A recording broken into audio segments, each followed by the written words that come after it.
Sharing is caring. दोनों भाई नाश्ते की टेबल पर बैठे थे। प्रियंका, मेरा नाश्ता कहाँ है? भाभी, मुझे भी ऑफिस के लिए लेट हो रहा है। इस पर प्रियंका किचन में से दोनों के नाश्ते की प्लेट्स लेकर बाहर आती है। लो भाई, आप दोनों का नाश्ता। किसी को भी 1 मिनट का सब्र नहीं है। ये प्रियंका का ससुराल है, जहाँ कोई औरत ना होने की वजह से शादी वाले दिन से ही घर के साथ दोनों भाइयों की जिम्मेदारियां प्रियंका संभाल लेती है। दोनों भाई शांति से नाश्ता कर रहे होते हैं कि अंकुश अपने भाई की प्लेट से पराठे का एक टुकड़ा उठा लेता है। आपको पता है ना, मैं खाना शेयर नहीं करता, फिर भी मेरी प्लेट में से खाना जरूरी है क्या? अरे हद हो गई है, मुझे नहीं खाना अब। अंकुर गुस्से में नाश्ता छोड़कर टेबल से उठ खड़ा होता है। अरे, ये कैसा बिहेवियर है अंकुर? एक टुकड़ा ही तो है। एक हो या आधा, मुझे भूख लगी है तो ये सिर्फ मेरा ही है। उसे भी किसी के साथ शेयर करने बैठा तो भूखा नहीं रह जाऊंगा। अरे बाबा ठीक है, अब इस पर भी लड़ाई। दूसरा बना देती हूँ, पर प्लीज ऐसे खाना बीच में छोड़कर मत जाओ। इससे अन्न का अपमान होता है। ओ प्लीज भाभी, ऐसी कोई चीज होती ही नहीं है। आपके पास पैसे हैं, खरीदो और खाओ। अगर नहीं खाया जाए तो फेंक दो। अरे दुनिया में सब यही करते हैं। अंकुर बैग उठाकर ऑफिस के लिए चला जाता है, जिसके पीछे उसका बड़ा भाई मायूस सा घर में खड़ा रह जाता है।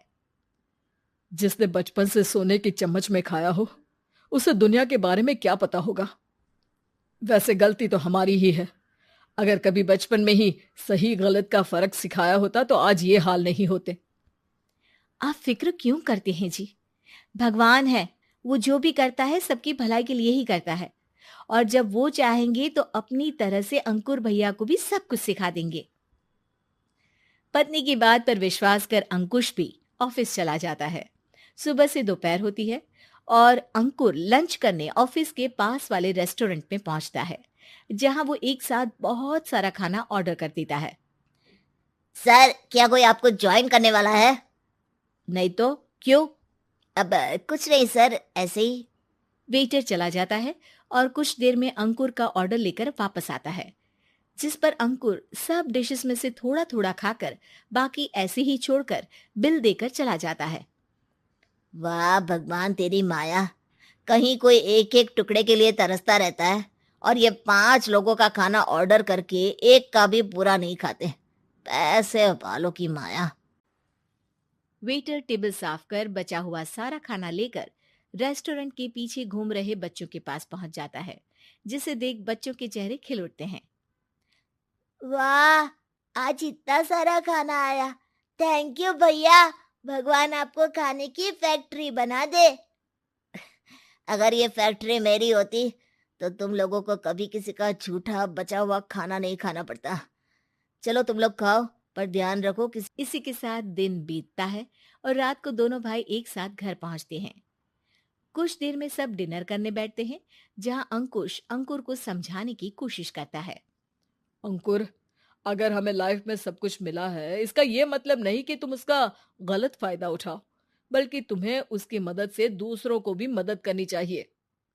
भैया, जिनके पास नहीं है उनकी वजह मैं तो नहीं ना। और ऐसे बहुत लोग हैं जिनके पास सब कुछ है। इसलिए अगर मैं एक इंसान कुछ नहीं करूंगा तो कोई फर्क नहीं पड़ने वाला। तुम्हारे भैया बस एक चीज समझाना चाहते हैं कि जिस चीज की हमारे पास कमी नहीं है, उसे बर्बाद करने से अच्छा है कि लोगों के साथ शेयर करें। इससे हम सिर्फ सामान नहीं, खुशियां भी बांटते हैं, और इसमें तुम्हारा ज्यादा कुछ तो जाएगा नहीं। भैया भाभी की बात सुन अंकुर कुछ बोले बिना उठकर चला जाता है। इसी तरह दिन बीतते रहते हैं, जिसमें अंकुश और प्रियंका कोशिश तो बहुत करते हैं, पर अंकुर पर किसी भी चीज का कोई असर नहीं पड़ता। एक दोपहर अंकुर सैंडविच खाते हुए सड़क के किनारे चल रहा होता है। तभी उसकी नजर आइसक्रीम वाले पर पड़ती है और वो सैंडविच सड़क किनारे फेंक आइसक्रीम खरीदने पहुंच जाता है। अब इसे कहते हैं जिंदगी का सुख।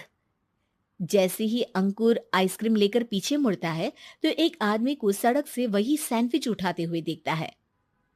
वो आदमी बहुत कमजोर, गरीब, जैसे बहुत दिनों से खाना ना खाया हो वैसा लग रहा था। अंकुर उसके पास जाकर खड़ा हो जाता है। उसे देखकर आदमी सैंडविच अंकुर की तरफ कर देता है। आपको भी खाना है क्या?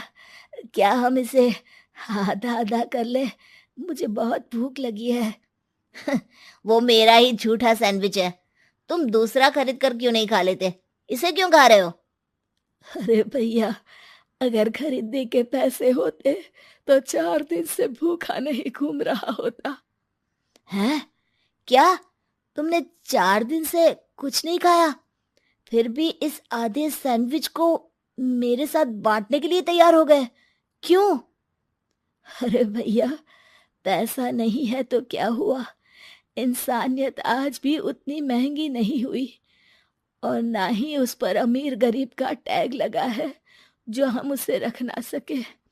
पर अफसोस, आजकल लोगों के अंदर पोषण, खून या विटामिन से ज्यादा इंसानियत की कमी होने लगी है।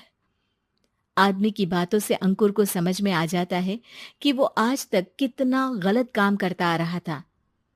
इसके बाद से वो अपनी किसी के साथ शेयर नहीं करने और खाने को बर्बाद करने वाली आदत को छोड़ देता है।